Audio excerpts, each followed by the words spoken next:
சென்னையில் வான் சாகச நிகழ்ச்சியை பார்க்க வந்த மேலும் ஒருவர் உயிரிழந்திருக்கிறார். ஏற்கனவே சென்னை குறுக்குப்பேட்டையைச் சேர்ந்த ஜான் என்பவர் வெயில் தாக்கத்தால் உயிரிழந்த நிலையில் தற்போது மேலும் ஒருவர் உயிரிழந்திருக்கிறார். இது தொடர்பான விரிவான விவரங்களை செய்தியாளர் சாலமன் வழங்க கேட்போம். சாலமன், வணக்கம். தற்போது இறந்திருக்கக்கூடிய இந்த நபர் யார்?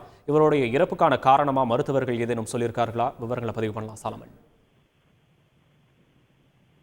விமானப்படை சார்பில் இன்று காலை சென்னை மெரினா கடற்கரையில கோலாகலமாக வான் சாகச நிகழ்ச்சியானது நடைபெற்றது. இந்த நிகழ்ச்சியை காண்பதற்காக தமிழகம் முழுவதிலும் இருந்து லட்சக்கணக்கான மக்கள், அதாவது 10 லட்சத்திற்கும் மேற்பட்ட மக்கள் இங்கு ஒன்று கூடியிருப்பதாக காவல்துறையினர் தரப்புல தெரிவித்தனர். அதன் அடிப்படையில சென்னை முழுவதுமே ஒரு ஸ்தம்பிக்கக்கூடிய நிலைதான் ஏற்பட்டது. இந்த நிலையில ஏற்கனவே கடுமையான வெயில் காரணமாக குடையை கொண்டு வர வேண்டும், தண்ணீர் கொண்டு வரலாம் என போலீசார் தரப்புல தெரிவிக்கப்பட்டது. இருப்பினும் கடுமையான வெயில் காரணமாக இன்று ஒரு சூழலே ஏற்பட்டது. இந்த நிலையில இந்த வான் சாகச நிகழ்ச்சியில் கலந்து கொண்டதுல இந்த வெயிலின் காரணமாக மொத்தம் 2 நபர்கள் இறந்திருப்பதாக போலீசார் தரப்புல ஒரு தகவலானது தெரிவிக்கப்பட்டுள்ளது. ஏற்கனவே 56 மதிக்கத்தக்க ஜான் என்ற நபர், குறுக்குப்பேட்டையை சேர்ந்த ஜான் என்ற நபர் வயது முதிர்வு காரணமாக அவர் உயிரிழந்த நிலையில தற்போது மேலும் ஒருவர் இதுல வான் சாகச நிகழ்ச்சியில கலந்து கொண்ட மேலும் ஒருவர் தற்போது உயிர்ந்துள்ளார்.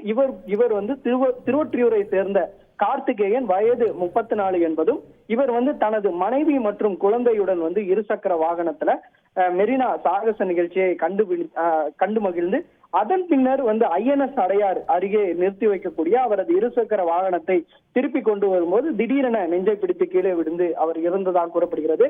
உடனடியாக ஆம்புலன்ஸுக்கு தெரிவிக்கப்பட்டு ராஜீவ்காந்தி அரசு மருத்துவமனையில் அவர் சேர்க்கப்பட்ட நிலையில அவர் இறந்து விட்டதாக தற்போது மருத்துவர்கள் தரப்புல தெரிவிக்கப்பட்டுள்ளது.